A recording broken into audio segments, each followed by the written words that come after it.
But in Russia, there was a group of men who had seen how this very lack of belief in politics and dark uncertainty about the future could work to their advantage.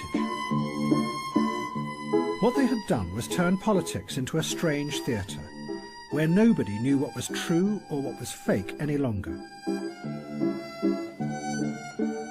They were called political technologists, and they were the key figures behind President Putin. They had kept him in power, unchallenged, for 15 years. Some of them had been dissidents back in the 1970s, and had been powerfully influenced by the science fiction writings of the Strugatsky brothers. 20 years later, when Russia fell apart after the end of communism, they rose up and took control of the media. And they used it to manipulate the electorate on a vast scale.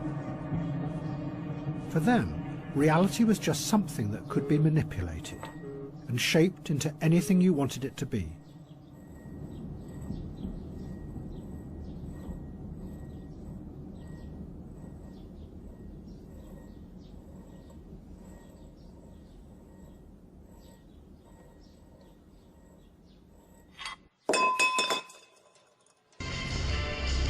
But then a technologist emerged who went much further, and his ideas would become central to Putin's grip on power. He was called Vladislav Surkov. Surkov came originally from the theatre world, and those who have studied his career say that what he did was take avant-garde ideas from the theatre and bring them into the heart of politics. Surkov's aim was not just to manipulate people, but to go deeper and play with and undermine their very perception of the world, so they are never sure what is really happening.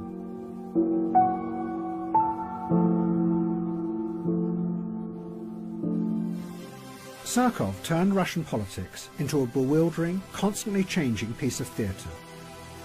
He used Kremlin money to sponsor all kinds of groups, from mass anti-fascist youth organisations to the very opposite, neo-Nazi skinheads. And liberal human rights groups who then attacked the government.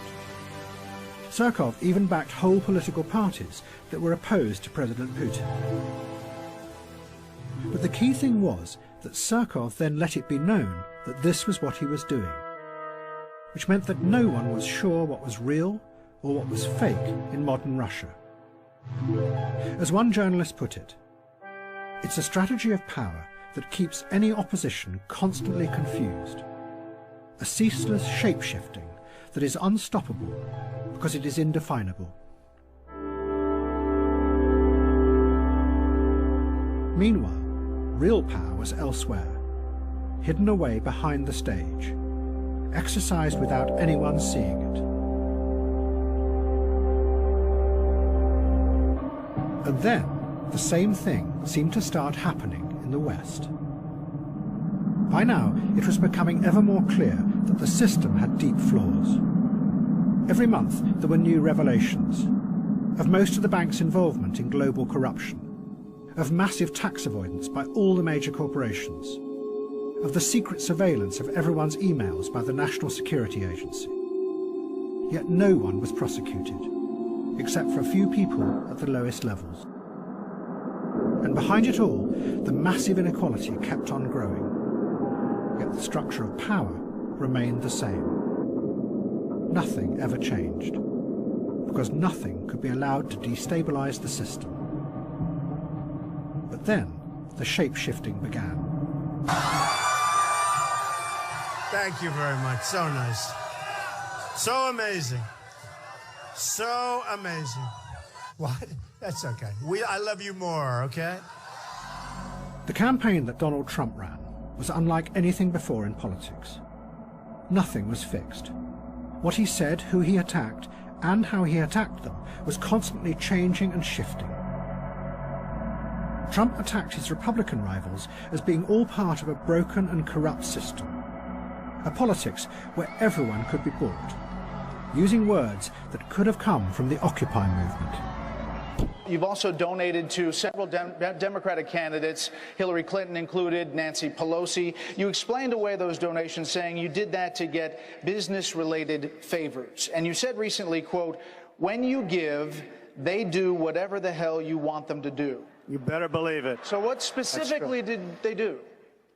If I ask them, if I need them, you know, most of the people on this stage I've given to, just so you understand, a lot of money. I will tell you that our system is broken.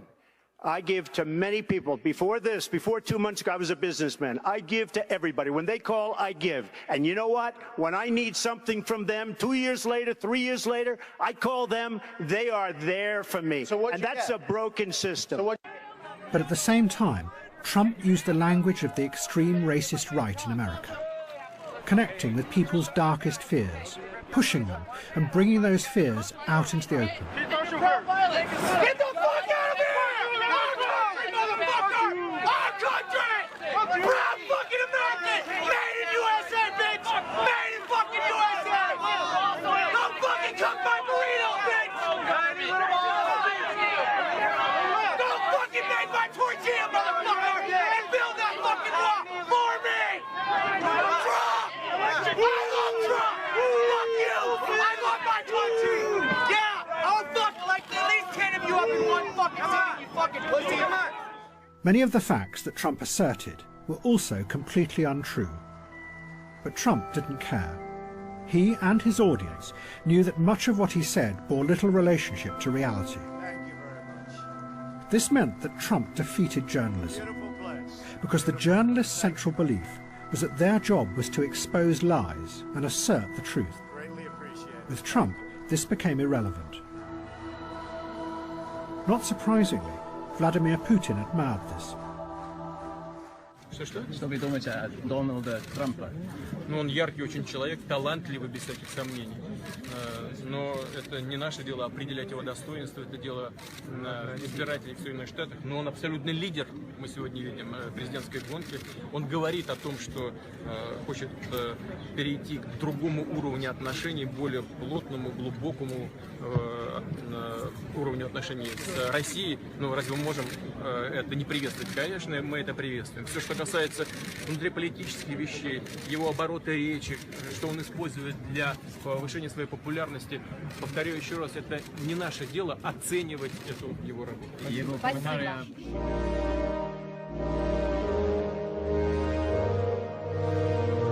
The liberals were outraged by Trump, but they expressed their anger in cyberspace, so it had no effect, because the algorithms made sure that they only spoke to people who already agreed with them.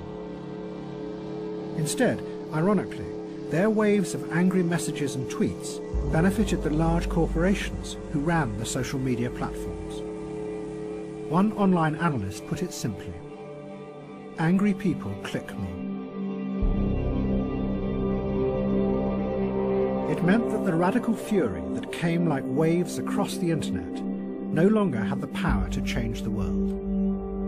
Instead, it was becoming a fuel that was feeding the new systems of power and making them ever more powerful. But none of the liberals could possibly imagine that Donald Trump could ever win the nomination. It was just a giant pantomime. And then, of course, there's Donald Trump. Donald Trump has been saying that he will run for president as a Republican, which is surprising since I just assumed he was running as a joke.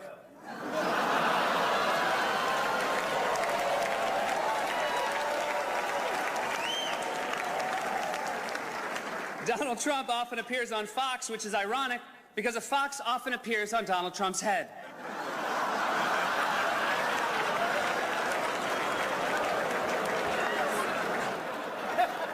Donald Trump owns the Miss USA pageant, which is great for Republicans because it will streamline their search for a vice president.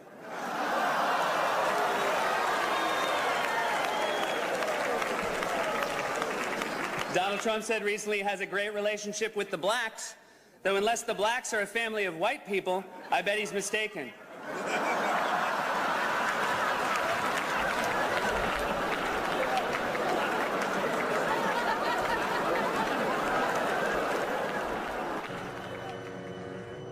But underneath the liberal disdain, both Donald Trump in America and Vladislav Surkov in Russia had realized the same